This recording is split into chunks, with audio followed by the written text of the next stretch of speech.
Hey guys, this is Heretic, and it's Friday, December 24th, 2021.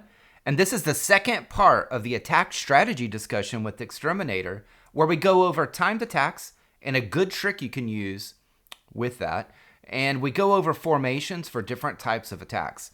Later in the video, I will show you how you can win a one-time use gift code. I have 20 of these to give out before the new year. So stick around and see how you can win. It's really easy, guys.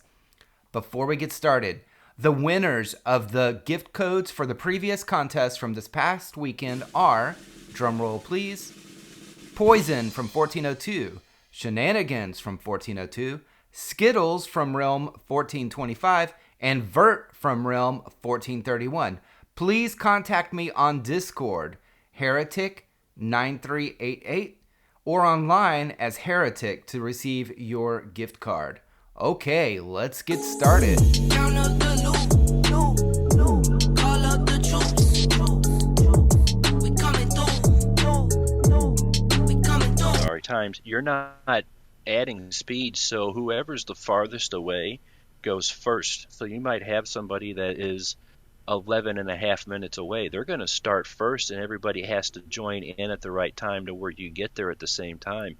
So they're going to have an 11-minute head start on, hey, these guys are coming, get everybody up. What are we going to do to counter this? So it's much more of an advantage to do a speed attack, but it just costs more to do it. Right, exactly. Okay, well, how about a timed attack? There's two different ways that I have learned that you can do it. In my first realm, we always did it one way, and that's the only way that I knew. And it was a year and a couple months into the realm, I was getting kind of bored, and I started another realm, and I was playing two realms at the same time. And the people in that realm taught me another way, and I was like, wow, this is much easier and a lot more efficient. If I'm going to leave my castle and I pick, and I'm going to go hit this castle over here, it doesn't matter which one, and you go to attack, and then you set your march, and it's going to say in the bottom right hand corner, you've got, like for me, I've got 44 seconds of a march time. Everybody in the alliance is going to let 45 seconds, 36 seconds, a minute and 10, and they're all going to list how long it takes to get to that target. Whoever's the farthest away is going to go first. The two ways that you can do it are, whoever's the farthest away is going to want to go first. They can click on the castle and hit their attack, pick their march, and set go. And after they started their attack, you can go into the Alliance tab at the bottom of your screen, and then go into Alliance Battles, and it'll show the battle on here. And you can click on the little plus sign to add to that march, and you want to, whenever the march time gets down to your time, like mine was 44 seconds. Whenever it gets, for me, I go off. I gave myself 5 seconds. So whenever it gets to 49 seconds, I'll hit the plus, and I'll start counting down 5, 4, 3, 2, 1, and I'll set my march, and I'll hit the go at 0, so that way I join in on their march. If you click on the swords on this Alliance battle page, it'll show you all the people that are marching towards that target. And it lists the person at top, whoever is the closest there. Like, if it's right at a minute that you have left, and then I go, and like I was at 44 seconds, I just hit go while the person behind me was at a minute. Whenever everybody else is looking at this screen, it's going to show 44 seconds on there at the top, because I am the closest time to that target. So even though everybody else is at a minute, it's going to show 44 seconds. And then the next person down the line is going to see that time, and, oh, they're at 44 seconds. I'm at 38. I need to hurry up and go. And the times are going to get staggered farther and farther off the more people that mess up. So it's not a very good way to go about doing it. It'll work, but I found these people in my other realm I think it was like 12:10, somewhere around there. I forget what realm number it was. But what you do is you take the same target, and I'm at 44 seconds. Whoever's the farthest away goes first, and you go and you click on the castle, and they'll hit attack, and they'll set their march, and then they'll hit before they hit set out, they'll go into the alliance chat, and they'll broadcast their own castle destination.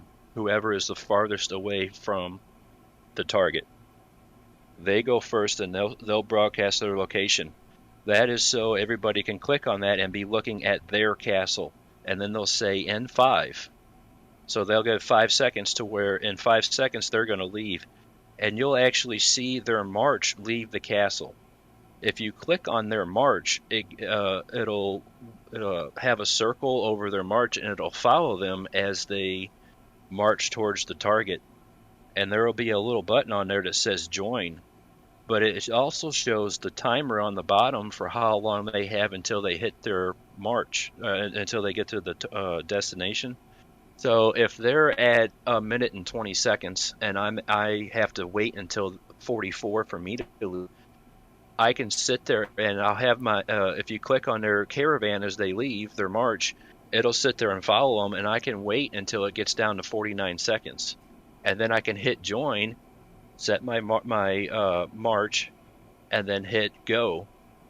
And then by doing that, everybody's fluctuations in time is going to be on their own, because you're based off of the first person in line. So if somebody sends it 5 seconds off, they're only going to mess up themselves and not every single person down the line.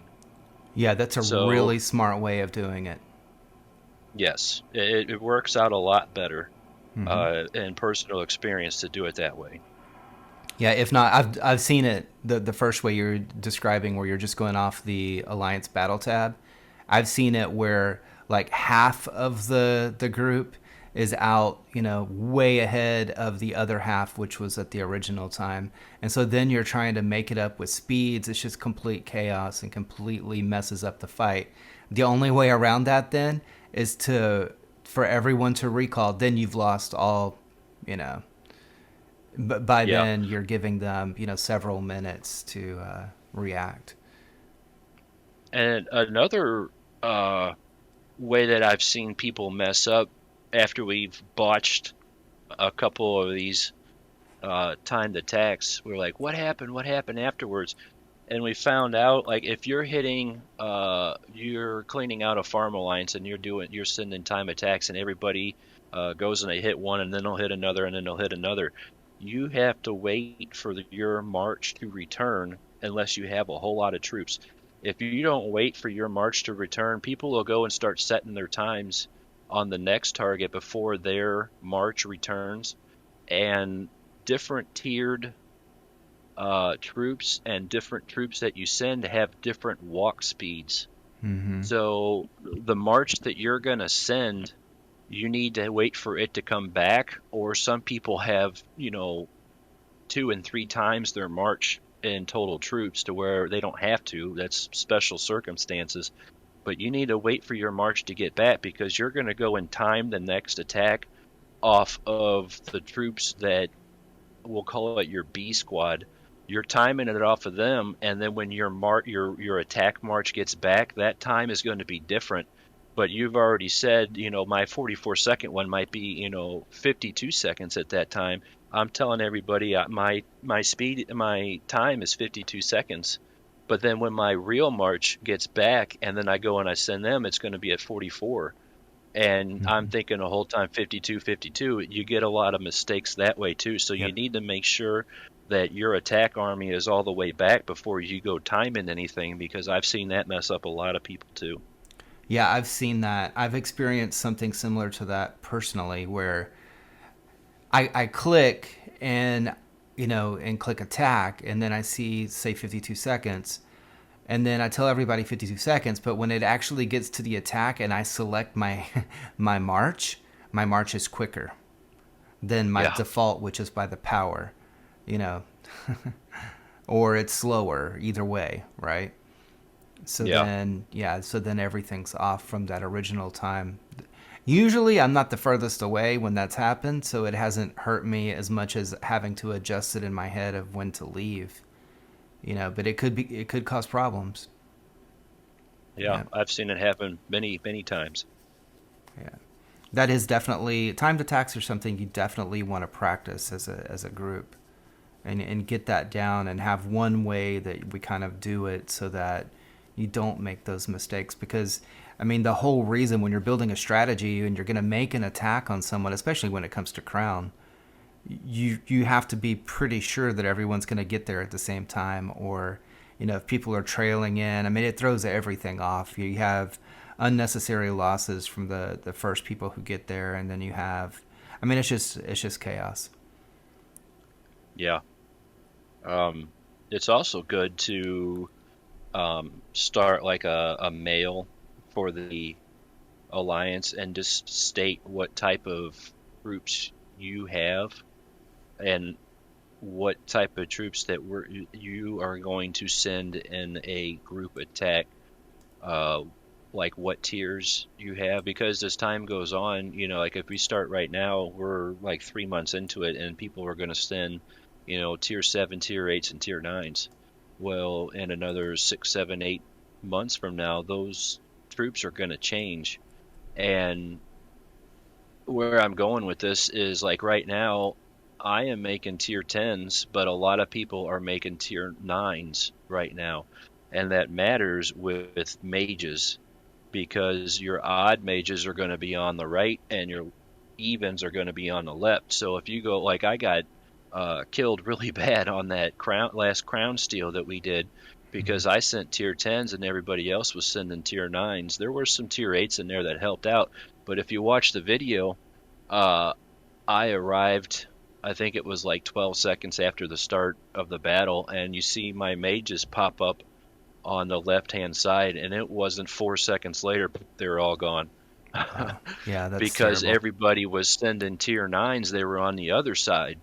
So I should have sent, even though I wouldn't have sent as many, if I would have not sent my tier 10s and sent my tier 9s, they would have been on the other side, and they would have lasted a lot longer. It's like, yeah, great, I'm sending a higher tier mages, but they, like I said, they were dead within 6 seconds. That didn't help out anybody. Yep. So it would have been better if I would have sent the tier 9s.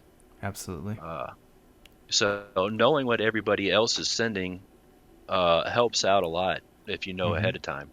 Yeah, absolutely. And the same thing goes with the level of the tier level of the troops that you're sending. If you're sending your tier 10 infantry and someone else is sending, tier 7, the tier 7s are going to get eaten up. I mean, all things equal. All things equal. So a 10 and let's say a 4, a tier 4. The tier 4s are going to die faster than the tier 10. Just They will, because they have lower health, right? yeah, yeah, but there's only 8 blocks on your march. Whenever these two armies, the attacker and defender, collide, there's 8 blocks that match up. So it doesn't matter if I'm going to send a tier 4, 6, or 8, 10, or 12 infantry, they're all going to get added into the same amount Mm-hmm. on there, so they're not going to be standing off by themselves. But if everybody is sending tier 8s and you go and send some tier 9 infantry, they're going to be out there by themselves. Right. Yeah, So they're going to absolutely. be on their own. So it's better to send a lower tier, but still be the same tier that they're, or same even or odd that they're sending, because you're going to be mixed in with them. So you will receive more losses, like you said, if you send tier 4s and with everybody else's tier 8s and 10s, you will lose your Mm-hmm. troops, but it's going to be a whole lot better than like if you did a solo attack and you sent tier 4s against about the same size army that are sending, tier 8s and Right. whatnot. Right. They Right. mix Right. in, so it helps out. It helps. It balances it a little bit. Yeah. All right. Well, cool. Those are really, really good tips, and I really appreciate this, and I know that people will appreciate that because when you get to PvP, there's a lot to lose, a lot to gain, and but a lot to lose here. Okay, now for the gift codes. I have 20 individual gift codes to give away. They can only be used one time. But to earn them, I need you to like the video and add a comment. I would prefer the comment to be a suggestion on what kind of video you would like to see from this channel. It could be a gameplay video for, in PvP, or it could be some sort of a guide. And with that, we'll get back, and I have some bonus here. So the bonus is going to be going over the actual troop formations that you're going to want to send out for your attacks. There's two different kinds of, like, I was to say, like a ratio that you're going to want to set up for if you're sending a march for a solo attack. You're going to want to set it up different than if you're going to do a group attack. It doesn't matter if you're sending a group for a speed attack or a timed attack. You're going to send pretty much the same march on either one, but you're going to want to set it up completely different if you're doing a solo versus a grouped attack. If you're sending a group attack, you've got everybody's troops that are going to go, so you got a little bit of a leeway in there, but it's a pretty good rule of thumb. A lot of people to send 10 to 20% of a front line, meaning your infantry or horses. Your cavalry is considered a front line, but I would not send them in a group attack. I'll explain that in a minute. So usually it's just going to be your infantry.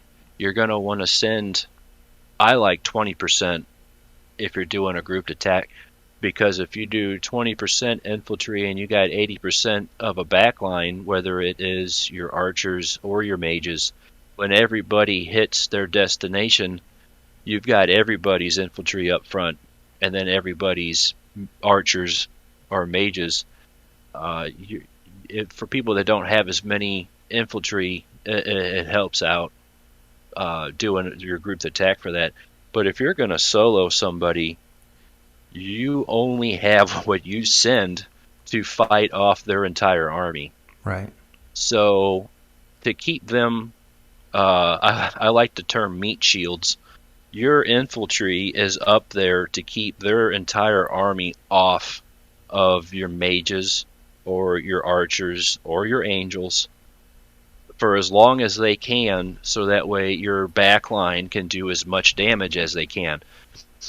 So I like to send 40 or 50%. It'll change a little bit when you start getting high enough to where you're going to send angels in like an SOS. But right. I would send at least 40 or 50%. 50% if you're anticipating getting rained on. 40% of a front line, just so that way you're keeping their troops off of your back line for as long as you possibly can to do the most amount of damage. It's always going to be a little, one way or the other. If you don't send as much of a front line, you can send more of a back line. And if you don't, if you send more infantry, you're going to get more losses on your side because they're up front taking all the damage. Mm-hmm. And your mages or your archers are going to get less kills. But if you send less of a front line, you're going to have more of a back line, and you're going to get more kills. But it's a fine line that you got to kind of come up with on your own. Mm-hmm. Of how you want to do it. But a good general rule of thumb, for me anyway, I send 40% for a solo attack. And that's on a blind, just as a rule of thumb, is a 40%. Mm-hmm. But if you're looking at, hopefully you have a scout report and you know more or less what you're facing, and you see that they don't have as many, as much of a front line, you can kind of tweak and adjust that a little bit. But that's probably a little bit more advanced. When you get a little bit further into the game, you'll kind of understand the nuances there. But just as a rule of thumb, I like it. It's simple. 40% if you're solo, 40 to 50%, right? And then 20% if you're in a group. That makes it simple. People can understand that. Yeah, All right.